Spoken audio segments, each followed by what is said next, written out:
Hola, ¿cómo les va? Bienvenidos. Un viernes nuevamente aquí desde Rayuelas Lacanianas. Estamos comenzando el vivo. ¿Qué tal, David? Gracias, Nora, Claudia, muchas gracias. Pablo. Y en este momento, bueno, vamos a dedicarnos aquí en Argentina y en algunos países también. Hoy es feriado, así que hoy Alejandra no va a estar, pero nosotros vamos a compartir un ratito. Ustedes saben de esos momentos en los que aprovechamos al final de la semana, no sé, a divertirnos, a disfrutar articulando clínica con teoría. Saludos desde México. Ay, gracias. Decime tu nombre, porque yo trato de nombrarlos, pero allí Matías, Laura, María Paula. Eh, bueno, aquí esperando que se sumen algunos más y ya comenzamos a trabajar. Jesús, Ángeles, Mariel, muchas gracias. Olga, muchas gracias por sumarse entonces este viernes. Y hoy les voy a contar algo que fue como fascinante para mí. Bueno, primero agradecerles a aquellos de ustedes que pudieron estar. Muchos me hicieron llegar sus saludos, su afecto. Este miércoles estuve en la Feria del Libro por invitación de la gente de la APA, de la Asociación Psicoanalítica Argentina, así que para mí un gusto, un honor estar invitada en un espacio que es de ellos y al cual me invitaron a hablar de inteligencia artificial y psicoanálisis. Ustedes saben las investigaciones que yo vengo haciendo junto a la presidente de la institución, la doctora Mirta Goldstein, y a Jorge Catelli, que es miembro de la comisión directiva. Así que bueno, desde ya a todos aquellos que pudieron llegar a la feria, muchas gracias por acompañarme y a toda la multitud de mensajitos también. Y hoy quería contarles acerca de un concepto que es muy fácilmente deslizable a cuestiones del orden de lo imaginario, ¿no? Muchas veces se habla de Lacan y se dice, uy, que Lacan habla del sentido y del sinsentido, y tradicionalmente tendemos a pensar, bueno, ¿qué es el sentido? Y nosotros tendemos a pensar muy naturalmente en la línea de, bueno, el sentido de una neurosis apunta a, bueno, un punto de fijación en la historia de ese paciente y en ese sentido, bueno, como el síntoma tiene que ver con la madre, el padre, bueno, situaciones que han quedado fijadas. Y entonces el sentido pareciera como que de una u otra manera se va deslizando por una pendiente. Y esto es de lo cual Lacan nos advierte. Nos dice, ojo con caer por la pendiente de la hermenéutica. Y miren que a mí me encanta la hermenéutica, la parte de la historia, la parte del sentido, es algo que yo disfruto muchísimo y se los digo como persona. Entonces, a veces se arma esto, ¿no? Cuando dicen, no, Lacan está en contra de la hermenéutica, uno dice, ay, pero qué feo, ¿a qué se refiere? ¿No? ¿Cómo los psicoanalistas vamos a estar lejos de la historia? Con las vicisitudes, con las crisis, con los dolores o los amores que ha atravesado una persona. Y esto es lo que les quiero decir, que cuando Lacan dice esto, lo dice en un movimiento fuerte de oposición a un modo de pensar la clínica que estaba exclusivamente dirigido a eso, porque su mamá le dijo no sé qué, porque a usted no le dieron suficientemente la teta cuando era bebé, entonces, ¿no? Entonces estaba casi como perdiéndose algo de ese borde rico que tiene que ver con esto que llamamos, ¿no?, un inconsciente estructurado como un lenguaje. Entonces los psicoanalistas quedamos como un poquito, podríamos decir,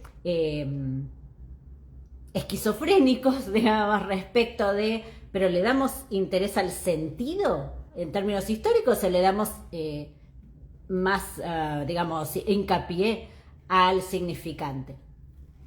Entonces, bueno, es justamente de esto de lo que yo les quiero contar hoy, porque me pasó con un paciente algo que pocas veces pasa, que es cuando uno escucha a alguien y dice, esto es exactamente lo que leí en un libro.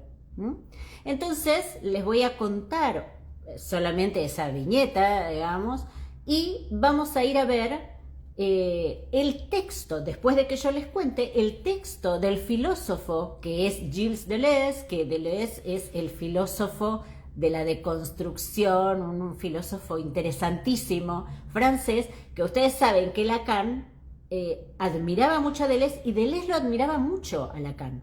Y Deleuze hace un libro, que es este, del cual les voy a contar hoy, que se llama Lógica del Sentido. Este es uno de los libros capitales del siglo XX. Es un libro que Deleuze escribe muy en relación a Lacan. Habla del Moebius, habla de un montón de cosas, habla de la representación, habla, digamos, es un libro, no les voy a mentir, que tiene su dificultad, pero hay cosas que sirven, bueno, como escribía Deleuze, para hacerle estallar a uno la cabeza, hacerle pensar y que podamos como sacarnos las rigideces de encima.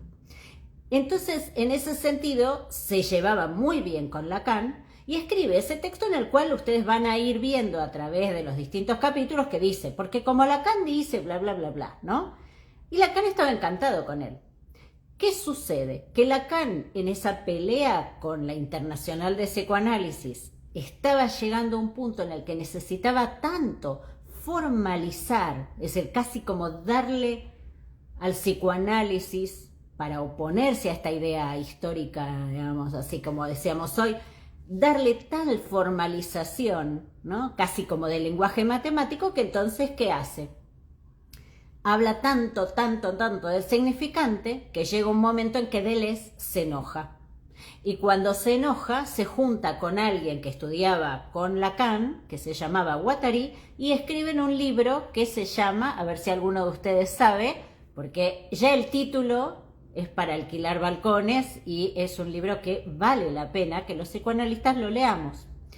Es tal el shock que Lacan recibe cuando ve este contenido de este libro, a ver si alguno de ustedes, tranquilas o tranquilos, si alguno sabe por si acaso, si no yo ahora enseguida lo digo, está en el shock y tal el respeto que Lacan tenía por Deleuze, que uno ahí va viendo que a partir de ese momento Lacan empieza ya a hacer cambios en su propia teoría para albergar eso que Deleuze y Guattari denuncian. Muy bien, David, es el antiedipo, tal cual. Gracias por sumar esa respuesta. Bien, ese título, el antiedipo, ustedes ya comprenden que es como hacer estallar todo lo que Lacan venía sosteniendo. Es un texto muy interesante donde dice, los psicoanalistas, dicen Deleuze y Guattari, los psicoanalistas todo el tiempo diciendo, mamá, papá, mamá, papá, mamá, papá. Todo tiene que ver con mamá y papá. ¿No es genial? Digo, piénsenlo, porque nosotros, si nos leen muy rápidamente, podemos caer en esa idea, digamos, de que solamente estamos hablando de mamá y papá y que mamá y papá tienen la culpa de todo. Y no es así. Pero Deleuze y Guattari lo que hacen es denunciar esos extremos y llaman a repensar la cuestión. Entonces lo que lo que yo hoy les voy a contar es un poquito, y está bueno, ¿no? Esto más vital, ¿no? Que les voy contando así de la historia, de lo que va pasando ahí. Piensen que estamos en el siglo XX, en los años 70.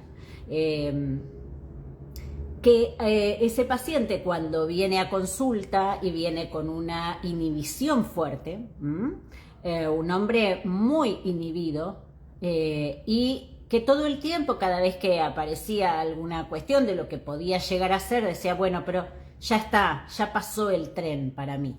No sé si para algunos que están en otros países existe la expresión pasar el tren, es como que ya es algo que no tiene retorno, ¿no? Uno no se subió a ese tren y ya fue.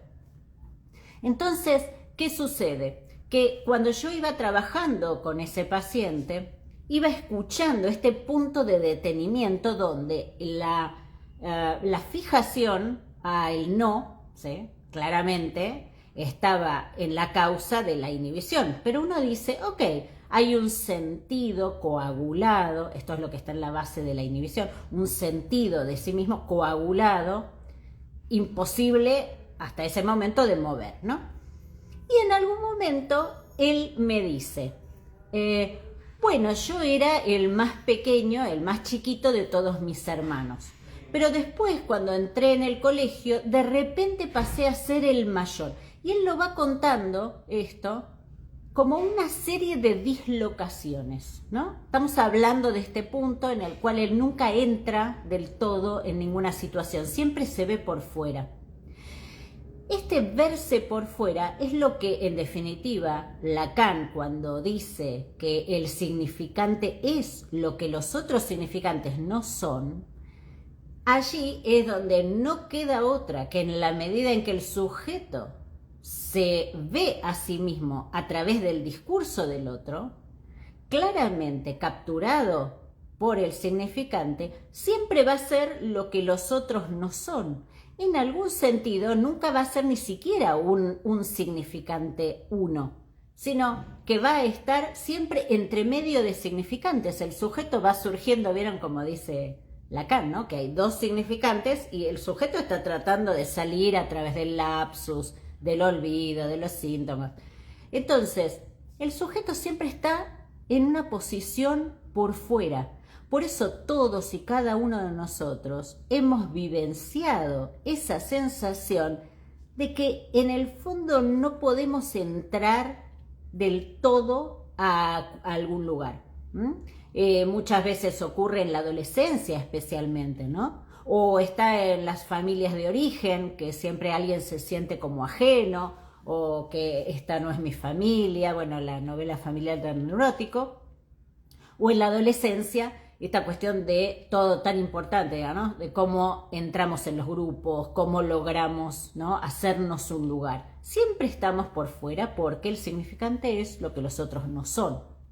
Ahora bien, cuando él va hablando de esta dislocación y de este punto donde nunca se sentía adentro de algo, perteneciente a algo, lo que uno ahí podía escuchar era cómo el rasgo unario, en el sentido de esa identificación que nos permite no solamente darnos un lugar, sino además pertenecer a un grupo como uno más, ni siquiera como el mejor, no, como uno más, es decir, que funda de alguna manera la posibilidad de grupo social, que esto estaba muy dificultado, ¿sí? Por supuesto que era un sujeto neurótico y por supuesto que está, digamos, está dentro de la neurosis, hay complejo de castración, hay atravesamiento del Edipo, pero lo que quiero es que ustedes vayan articulando esos conceptos tan difíciles con esto que les cuento. Entonces, este paciente, como les digo, dice, bueno, pero yo era el más chiquito, pero de repente llegué al colegio y era el más grande, y yo no entendía cómo de repente yo tenía que ayudar a los más chiquitos, o de repente se esperaba de mí que yo hiciera cosas y yo no entendía porque yo no estaba acostumbrado a ser el más grande, sino que yo siempre había sido el más pequeño. De hecho, años después se pone en pareja con una mujer y cuando construyen su casa, llegan al lugar, digamos, donde ellos construyen efectivamente su hogar, y estaba lleno de parejas jóvenes. Y ellos en realidad eran la pareja más vieja, pero cuando en ocasión de la crianza de sus hijos, lejos de ser la pareja más antigua, más vieja, digamos, más mayor, habían sido los padres más jóvenes de ese grupo. Este punto, ¿sí?, a mí me fue tan iluminador. ¿Por qué? Porque ahí uno entiende lo que es el concepto del sentido en Lacan. ¿Por qué? Porque el sentido no es bueno porque mi madre, bueno porque mi padre, porque yo, sino que el sentido es ese bloque de texto. Es decir, el sentido no puede ser comprendido por fuera del bloque de texto, es decir, por fuera del lenguaje. Y Deleuze, que es, digamos, quien trabaja el sentido, y donde Lacan dice, vayan a leer a Deleuze cuando habla del sentido, Deleuze lo que dice es que el sentido se instala, es algo que aparece de repente, es una presencia, dice Deleuze, que insiste. Esta dislocación, este sujeto estaba tan dislocado, ustedes comprenderán que se refiere a locación, ¿sí? A el punto desde el cual uno se ubica. Él siempre estaba por fuera. Entonces, ¿cómo operar, digamos, en el mundo si uno siempre se siente afuera de las cosas? Por eso esa profunda inhibición.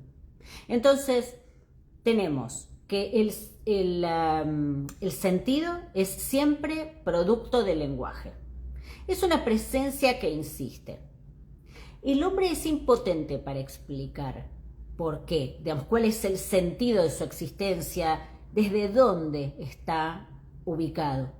Pero hay una característica que es la más importante dentro del sentido y que es la que se opone a toda esta otra idea que tradicionalmente tenemos histórica. Y es, fíjense qué interesante, que Deleuze lo que dice es que el sentido es siempre de dos cosas contrarias a la vez. Dos cosas de sentido contrario.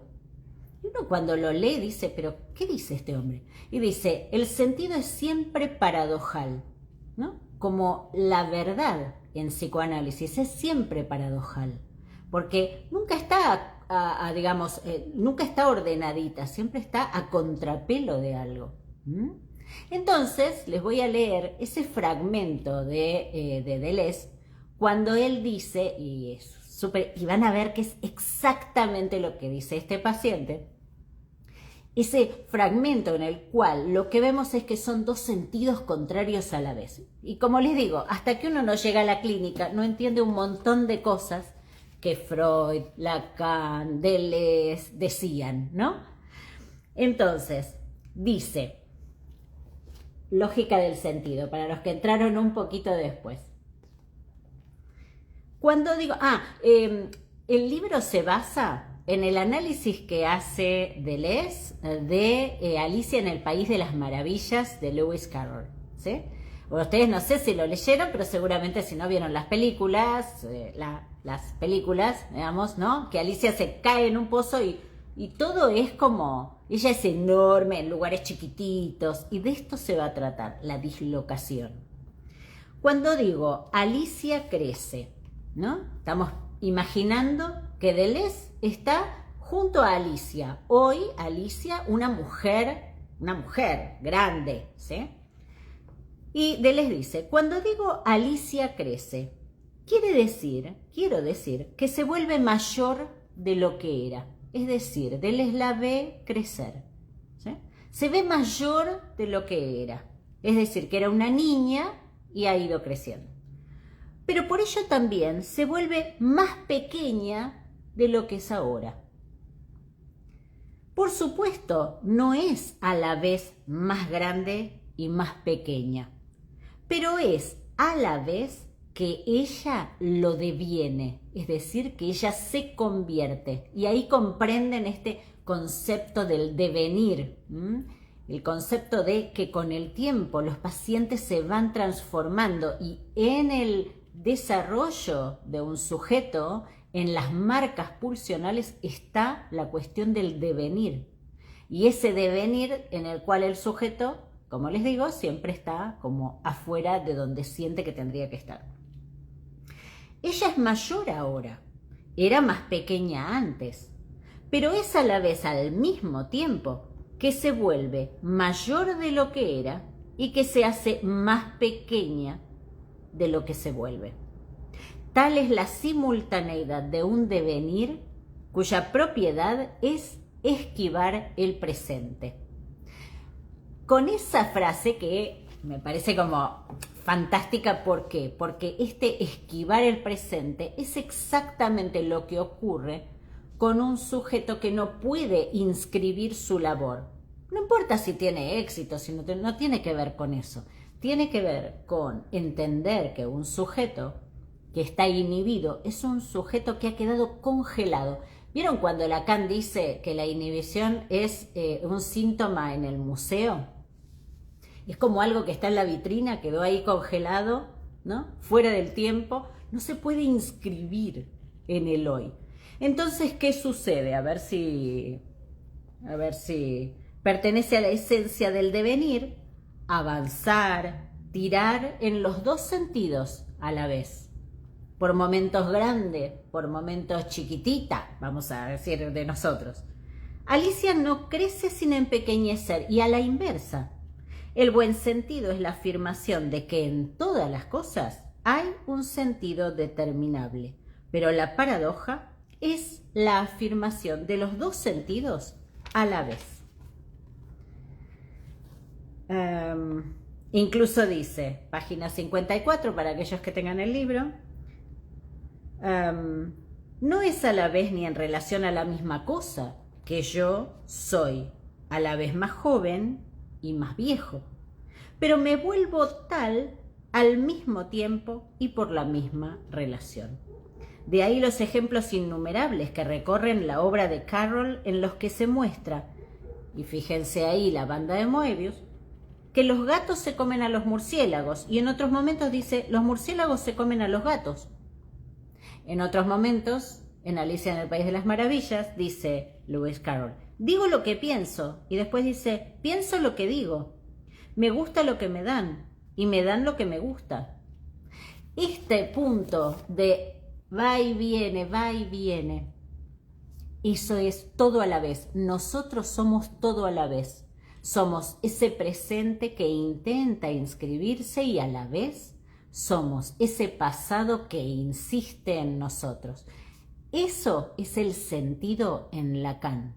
Fíjense qué lejano de ese decir porque tu mamá te dijo o porque tu papá te dijo, te hizo, no sé qué, es lo que vos sos hoy.